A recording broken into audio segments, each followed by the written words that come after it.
Hello friends, कैसे हो आप लोग। आज हम लोग इकोनॉमिक्स सीरीज़ को आगे बढ़ाएंगे।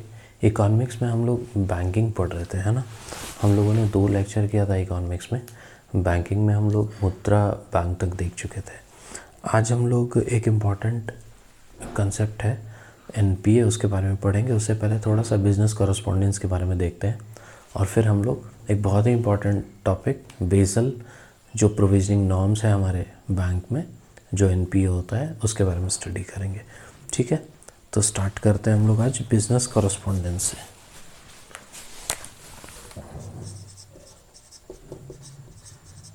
Business correspondence,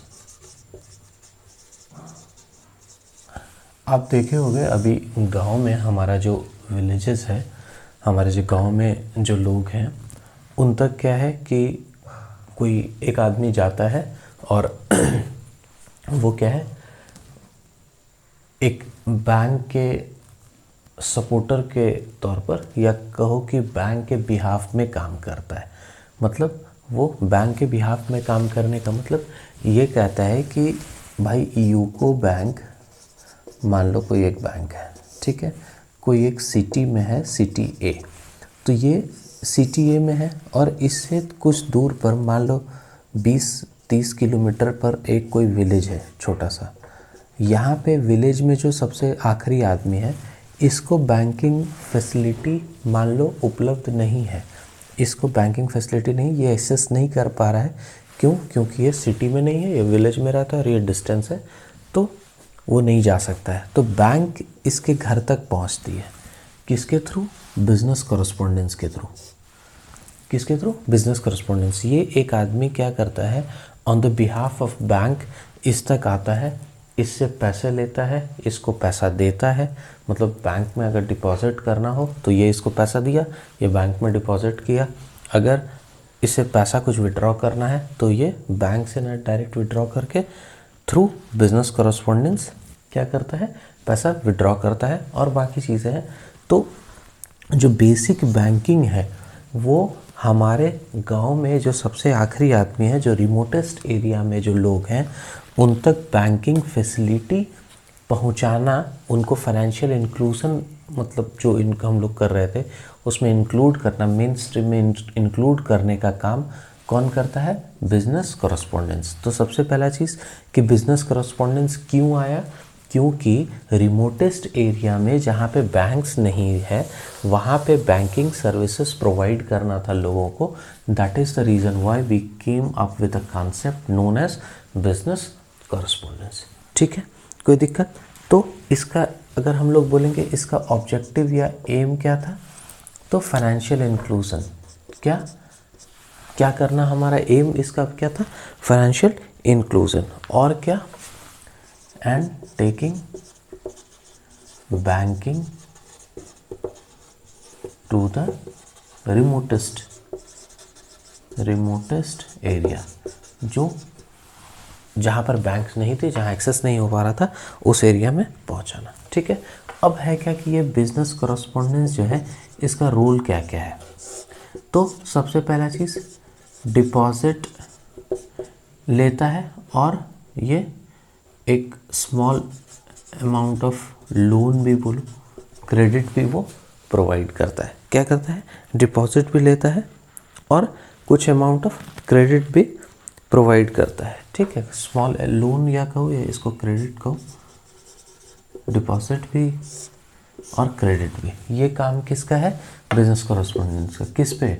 on behalf of bank.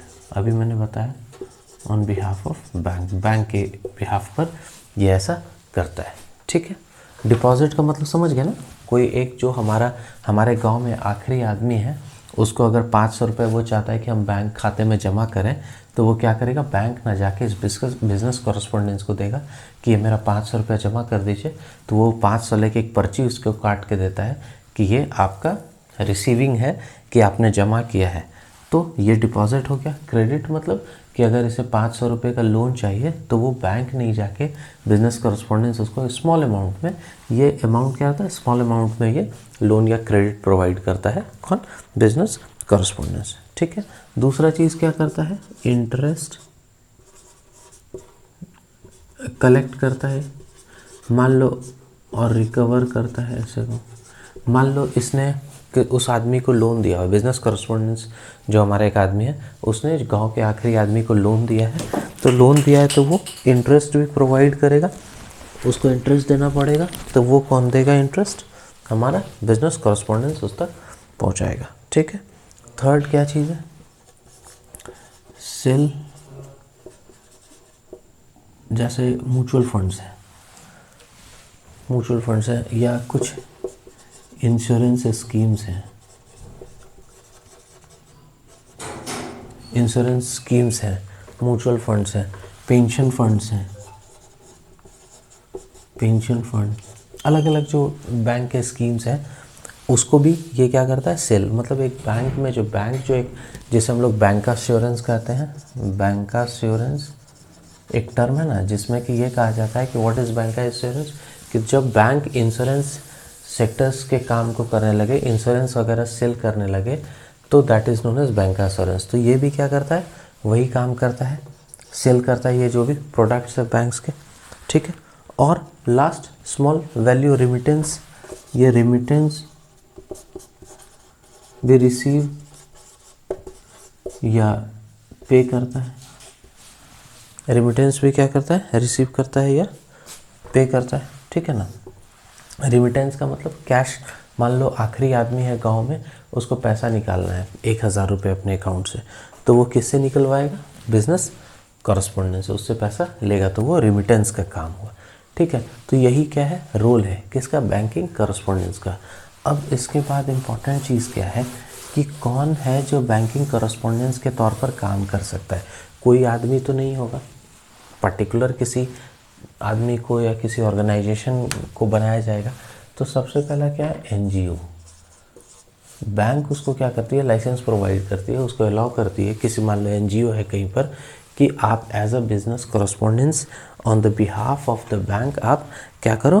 काम करो। दूसरा क्या है? Micro finance institutes, micro finance institutes ये भी क्या है? काम कर सकती है कैसे?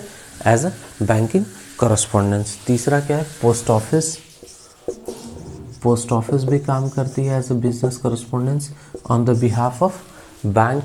फोर्थ आपका क्या है? Retired bank employees, retired bank employees,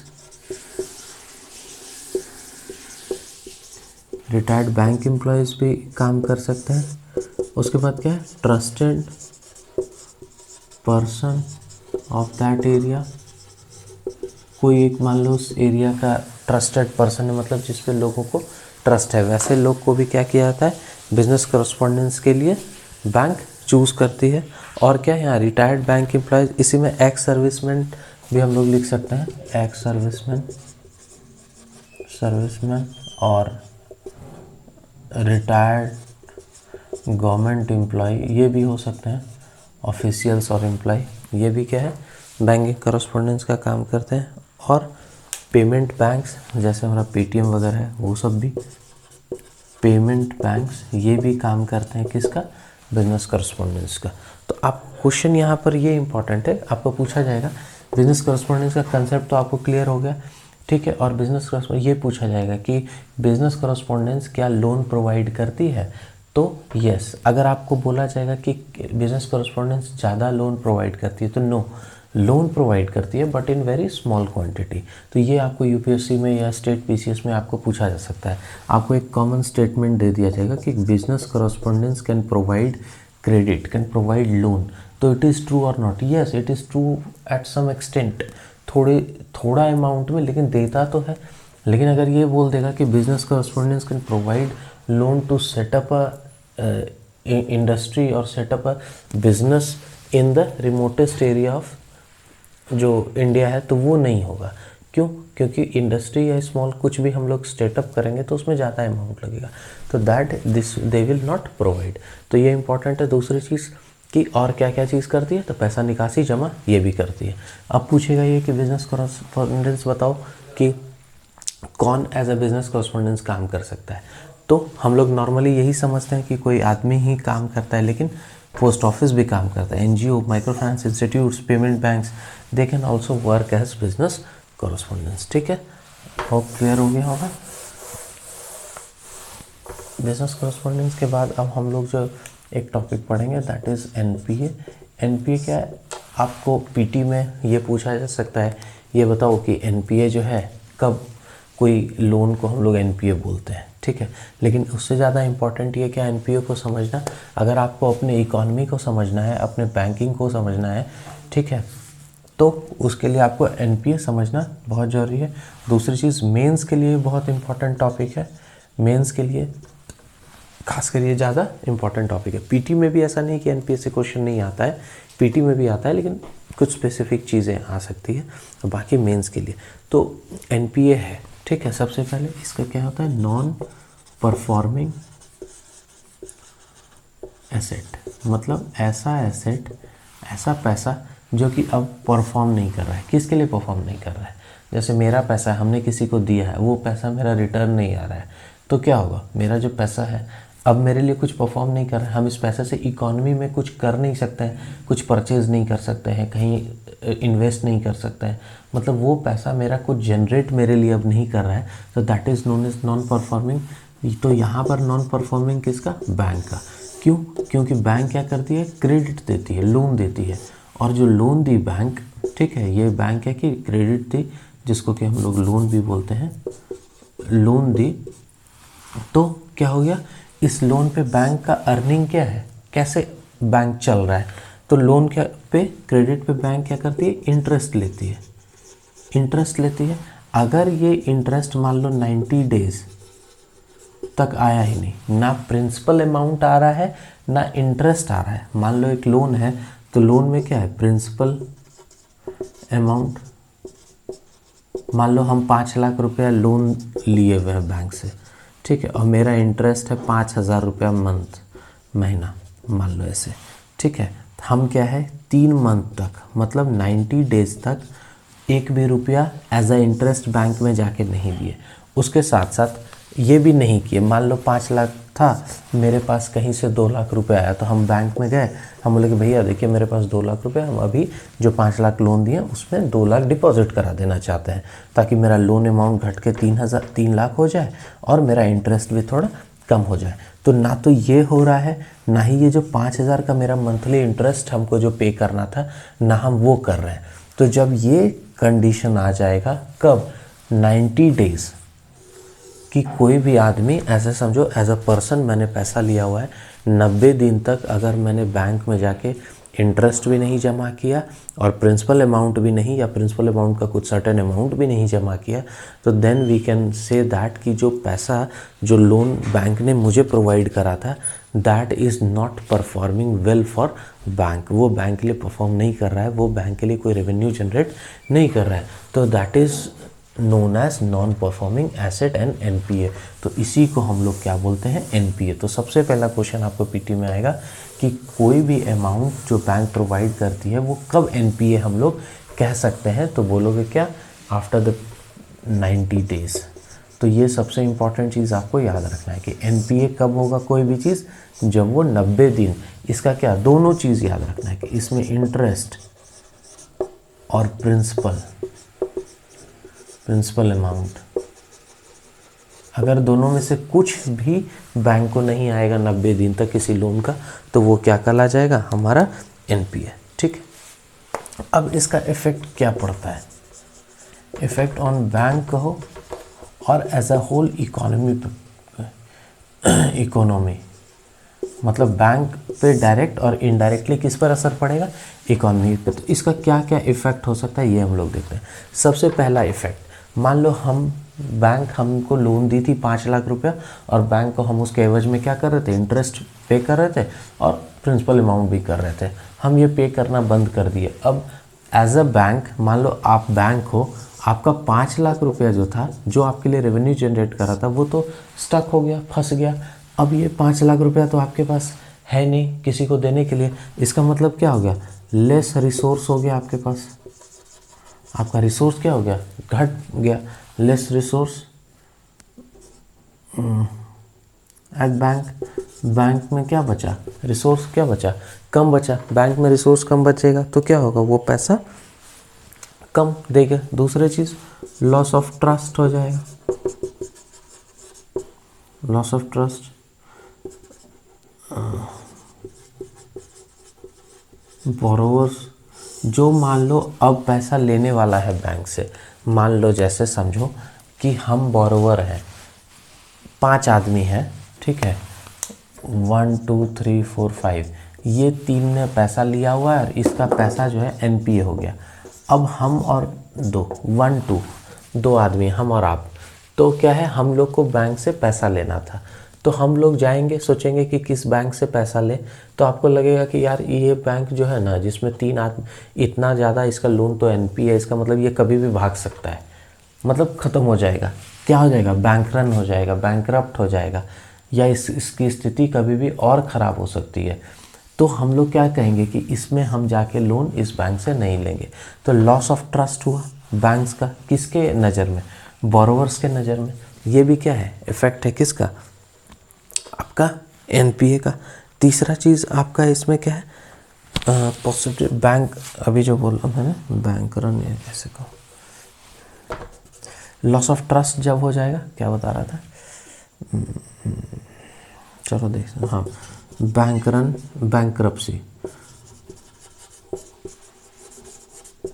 bankruptcy, bank का बैंकरप्सी होने का भी डर रहेगा, मतलब बैंक क्या हो जाएगा, दिवालिया घोषित हो जाएगा। क्यों, मान लो बैंक का पैसा है, ठीक है, देखो होता क्या है कि एक बैंक है, इसने क्या किया, 5 लाख रुपया किसी को लोन दिया है, 5 लाख रुपया क्या किया है, लोन दिया है, और इसने डिपॉजिट भी लिया हुआ है 2 लाख किसी का।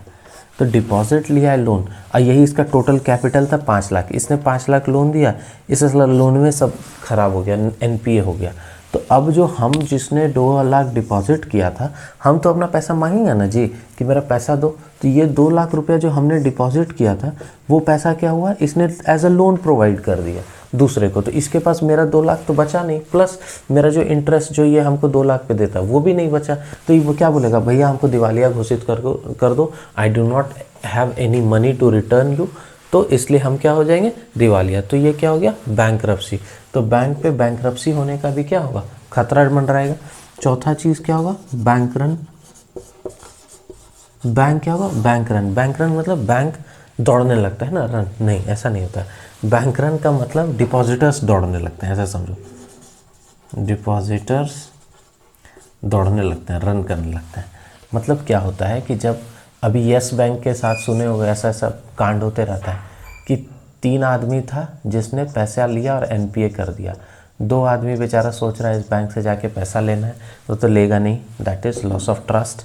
अब बैंक रन का मतलब क्या है कि जब हमें, तुम जैसे हम लोगों ने पैसा जमा किया था, कोई बैंक है, मान लो ए बैंक है, हम देख रहे हैं कि इसका एनपीए रेगुलरली क्या हो रहा है, इंक्रीज़ करते जा रहा है। तो एनपीए अगर इसका लगातार बढ़ते जाएगा तो एक दिन ऐसा आ सकता है कि ये बैंक क्या हो जाए, बैंकरप्ट हो जाएगा। तो हम क्या चाहेंगे कि भाई हम अगर इसमें 1 लाख रुपया अपना डिपॉजिट किए थे, तो हम अपना 1 लाख रुपया सेफली निकाल लें, तो हम क्या करेंगे, जाके इससे अपना पैसा निकाल लेंगे।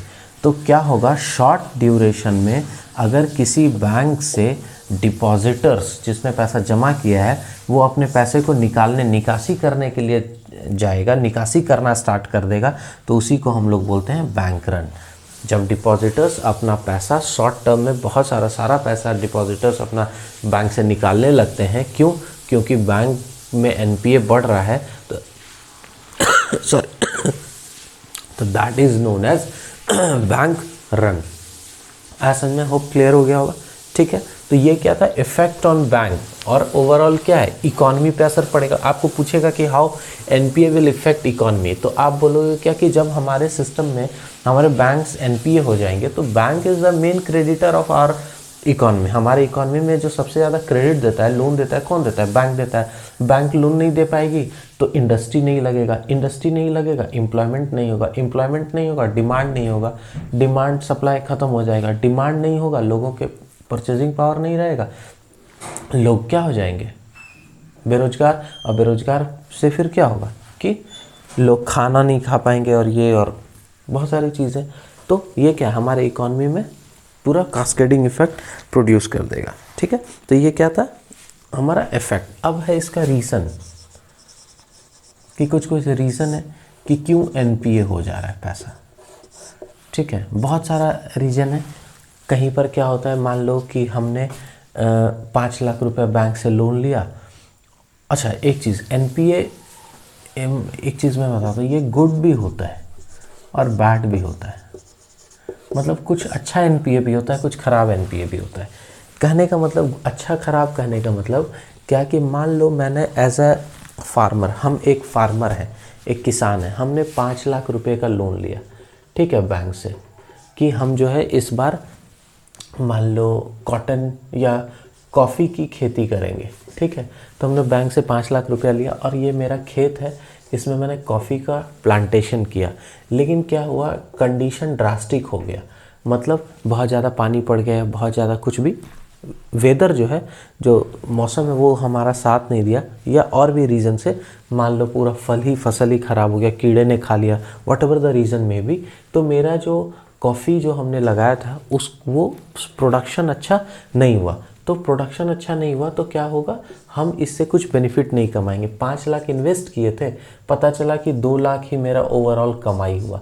तो 2 लाख मेरा कमाई हुआ, तो 2 लाख, अब क्या है इसमें 1 लाख रुपया तो हमको अपना खाना पीना का चाहिए, तो हम तो पहले खाएंगे तभी बैंक को पैसा देंगे, और 1 लाख जाके जमा किए, तो 4 लाख क्या हुआ, मेरा बैंक का कर्जा मेरे पर रह गया। और ये 4 लाख मान लो अब हम अगले सीजन तक वेट करेंगे, तब तक हम नहीं बैंक में दे पाएंगे, तो ये मेरा पैसा क्या हो गया, एनपीए हो गया।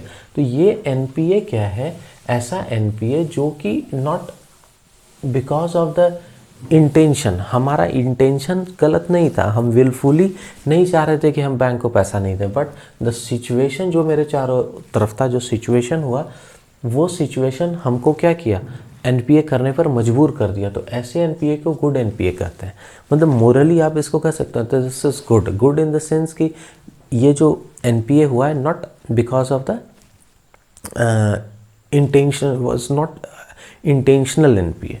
कुछ एनपीए, बैड एनपीए का मतलब जहाँ पे इंटेंशन सही नहीं रहता है या इम्प्लीमेंटेशन सही नहीं रहता है। अब मान लो कोई विलफुल डिफ़ॉल्टर होता है, मतलब कि वो जानबूझ के, जैसे पैसा है वो पैसा नहीं देगा, अब विलफुल डिफ़ॉल्ट कर जाएगा। अभी जैसे सहारा इंडिया है, उसके पास पैसा है, वो जो आपका नीरव मोदी है, तो वो सब चाहते तो बैंक के पैसे को कहीं ना कहीं अपने एसेट को बेच के पैसा दे सकते थे, लेकिन दे आर विलफुल डिफ़ॉल्टर, ऐसे करके अगर वो पैसा नहीं दे रहे हैं तो दैट इज़ बैड एनपीए। ठीक है, तो ये कंसेप्ट ये हमेशा याद रखना कि अगर आपको ये क्वेश्चन पूछ देगा यूपीएससी या बीपीएससी मेंस में कि ये बताओ कि एनपीए इज़ बैड और गुड, या ऐसा पूछेगा कि क्या कभी हम ऐसा कह सकते हैं कि एनपीए गुड भी होगा, तब हम लोग बोलेंगे यस देयर में बी ए केस, जब कि कोई आदमी, कोई एक बेचारा किसान एक काम करने के लिए लिया, या किसी एक स्मॉल स्केल इंडस्ट्री में मान लो एक कोई आदमी है जिसने बैलून बनाने की फैक्ट्री लगाई और बेचारे की फैक्ट्री में आग लग गया और वो पैसा नहीं रिटर्न कर पाया बैंक को, ना वो कमा पा रहा है, तो वैसे एनपीए को हम लोग गुड एनपीए कहेंगे। उसको हम लोग कैटेगरी में नहीं, इस बैड कैटेगरी में नहीं रखेंगे। Ultimately that is NPA for the banks, but बस the cause, the reason behind that is not intentional one. ठीक है, so that is the reason why this is known as good NPA. तो सबसे पहला क्या है, अब हम लोग आते हैं कि रीज़न, कि क्या क्या रीज़न है एनपीए होने का। तो सबसे पहला क्या है, करप्शन, करप्शन और बैड लैंडिंग प्रैक्टिसेस।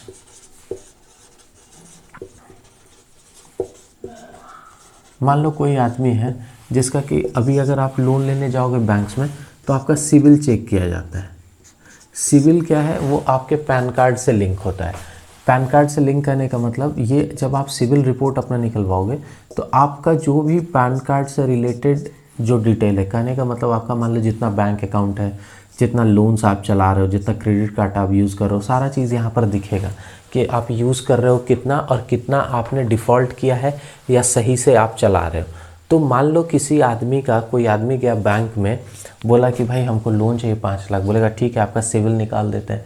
सिविल निकाल के देखा तो उसका सिविल स्कोर आया 200, मतलब कि ये आदमी 5 लोन लिया है, 5 में 4 का स्थिति इसका ख़राब है, मतलब पैसे ही नहीं दे पा रहा है। अब फिर भी बैंक अगर उसको लोन दे दी, इसको बोला कि हमको 5 लाख लोन चाहिए, 50,000 आप ले लीजिए मैनेजर को, 50,000 बैंक मैनेजर ने ले लिया, उसको लोन मान लो दे दिया, या किसी ने भी, आई एम नॉट सेइंग कि बैंक मैनेजर ही, तो वो क्या है, दैट इज़ बैड लेंडिंग। जब ऑलरेडी उसका पैसा जो पहले लोन लिया है वो ख़राब हो रहा है, तो वाजिब है कि अब जो ये लोन लिया है ये भी ख़राब होगा ही होगा, ठीक है। तो वैसे रीज़न को हम लोग क्या कहेंगे, करप्शन और बैड लेंडिंग प्रैक्टिसेस।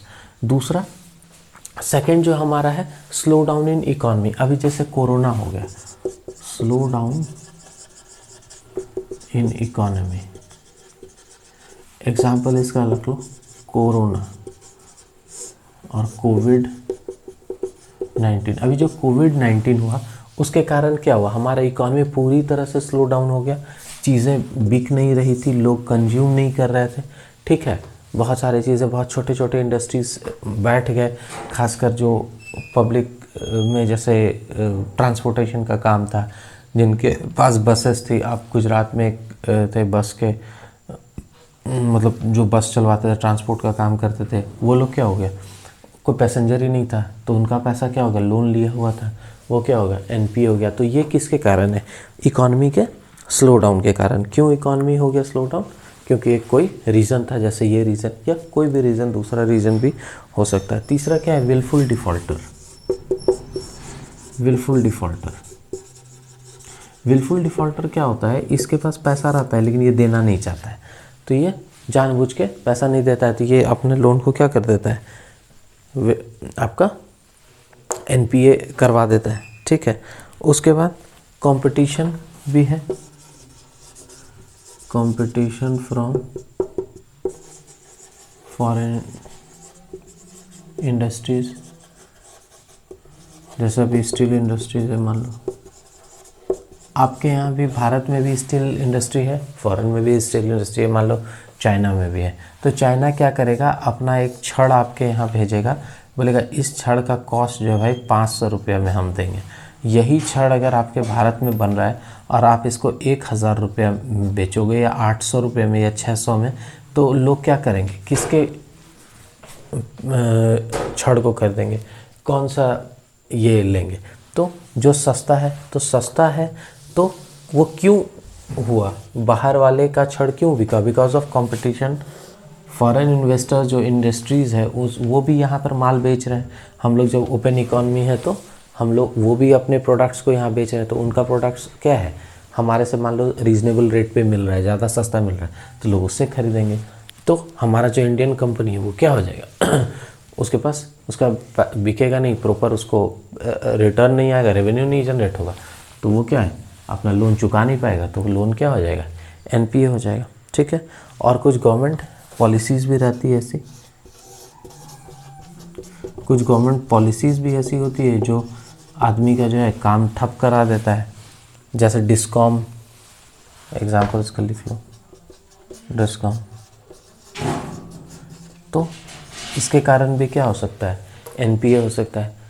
तो दीज आर द रीज़न। आपको ये पूछेगा कि write down the reason of NPA, तो आप क्या करोगे, ये लिख सकते हो, ठीक है। उसके बाद इसका इम्पैक्ट, लास्ट इम्पैक्ट।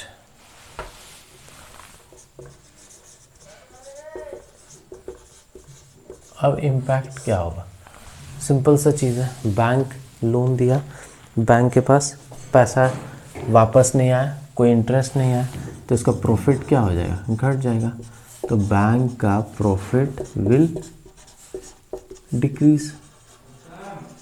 ये क्या है, सबसे पहला और सबसे बेसिक इम्पैक्ट है किसका, एनपीए का, उसका। उसके बाद क्या होगा, प्रीसियस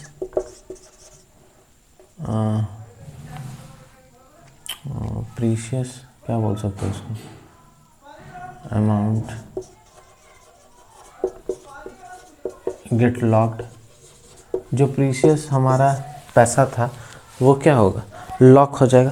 अमाउंट नहीं को कैपिटल कहो इसको, प्रीशियस कैपिटल। हम जो पैसा लगाते, बैंक जो पैसा लगाती, वो उसका क्या हो गया, लॉक हो गया। कहीं पर पैसा गया 5 लाख, फंस गया जाके, उसके बाद क्या हो गया, cost of borrowing, borrowing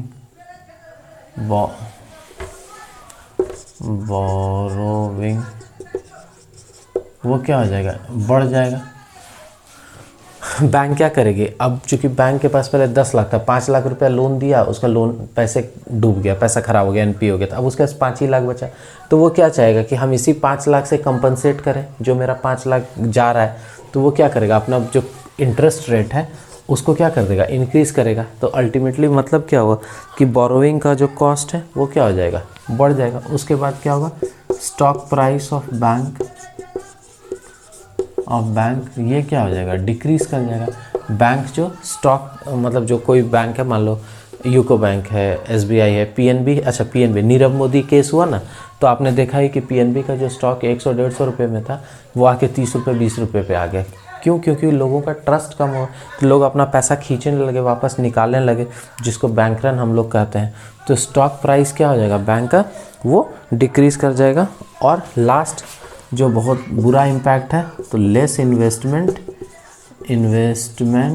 in economy में अब पैसा इन्वेस्ट करने के लिए क्या हो जाएगा, कम हो जाएगा। क्यों, क्योंकि बैंक के पास पैसा नहीं है, बैंक लोन देगी नहीं, इंडस्ट्री बनेगा नहीं, एम्प्लॉयमेंट जनरेशन होगा नहीं, एम्प्लॉयमेंट नहीं होगा, लोगों के पास पैसा नहीं होगा, डिमांड नहीं होगा, तो फिर पैसा आएगा नहीं इकॉनमी में। फिर अल्टीमेटली क्या होगा, बैंक के पास पैसा नहीं, फिर क्या हुआ, इन्वेस्टमेंट नहीं। तो ये क्या है, बहुत ख़राब चीज़ है। तो ये क्या है, लेस इन्वेस्टमेंट इन इकॉनमी। तो ये क्या है, इम्पैक्ट है एनपीए का। तो these are the reason, impact and why NPA is happening. तो ये था, तो ये एक इम्पॉर्टेंट कंसेप्ट है एनपीए आपको समझने के लिए ओवरऑल इकॉनमी। और मेंस में तो इसका बहुत सारा यूज़ है, क्योंकि आप अगर स्टेट पीसीएस या यूपीएससी कोई भी कॉम्पिटिटिव एग्ज़ाम दे रहे हो, तो पीसीएस एग्ज़ाम दे रहे हो, तो आपको क्या वहाँ मीन्स तो लिखना ही लिखना है। तो बिना इसके आप कंसेप्ट के आगे नहीं जा सकते, ठीक है। तो आज हम लोग इकॉनमी में क्या मतलब बैंकिंग में एनपीए तक पढ़े। अब हम लोग नेक्स्ट लेक्चर में देखेंगे कि इस एनपीए को कैसे ठीक करें, बैंक्स को कैसे बचाएं। तो कुछ प्रोविजनिंग करती है बैंक्स, उसमें 2 तरीका है कि आप अगर मान लो बैंक के पास 5 लाख है, बैंक लोन देगी, तो हम देखते हैं क्या कि लोन दिए, ख़राब हो गया, बैंक सीखी धीरे धीरे कि भाई एनपीए भी एक सिचुएशन है। तो अब क्या हुआ, बैंक बोला कि नहीं चलो हम लोग क्या करते हैं, इस पैसे को जो दे रहे हैं तो कुछ 2 चीज़ करते हैं कि देने से पहले प्रिवेंशन है ना, और एक आफ्टर एनपीए। बैंक क्या किया, प्रिवेंशन बोलते हैं, prevention is better than cure. तो ये क्या है, क्योर, और ये क्या है, प्रिवेंशन। कहने का मतलब कि हम जो अब लोन दे रहे हैं तो उसमें पहले ही हम सोच समझ के दें कि ऐसा करें कि भाई एनपीए मेरा नहीं हो जाए। तो दैट इज़ प्रिवेंशन। इसमें प्रोविजनिंग नॉर्म्स वगैरह आते हैं, इसमें क्या है, प्रोविजनिंग नॉर्म्स हैं, इसी में बेसल नॉर्म्स हैं। ये बहुत इंपॉर्टेंट है, आपको पढ़ना है, बेसल नॉर्म्स बहुत इंपॉर्टेंट है। और आफ्टर एनपीए क्या है, इंसॉल्वेंसी एंड बैंक्रप्सी कोड, जो अभी देख रहे हो ये है, कैसे रिकवरी वगैरह करेंगे, रिकवरी एजेंट वगैरह हायर कर रही है बैंक। तो ये क्या है, जब एनपीए हो जाएगा तब का ये स्टेप है। और उससे पहले हम लोग प्रिवेंट करेंगे, ऐसा नॉर्म्स लाएंगे, कोशिश करेंगे कि हमारा पैसा एनपीए हो ही नहीं। तो उसमें ये 2 नॉर्म्स हैं। तो इसके बारे में हम लोग पढ़ेंगे नेक्स्ट लेक्चर में, ये बहुत इंपॉर्टेंट लेक्चर होगा, ठीक है। एक चीज़ रिक्वेस्ट है आपसे कि अगर आपको इकोनॉमिक्स ठीक लग रहा है, अच्छा लग रहा है, तो प्लीज़ इसको शेयर करो वीडियो को थोड़ा फ्रेंड्स के बीच, जो बेसिक इकॉनमी को अगर समझना चाहते हैं लेमैन में लैंग्वेज में, तो वो ईजिली इसको समझ सकते हैं। Okay, thank you.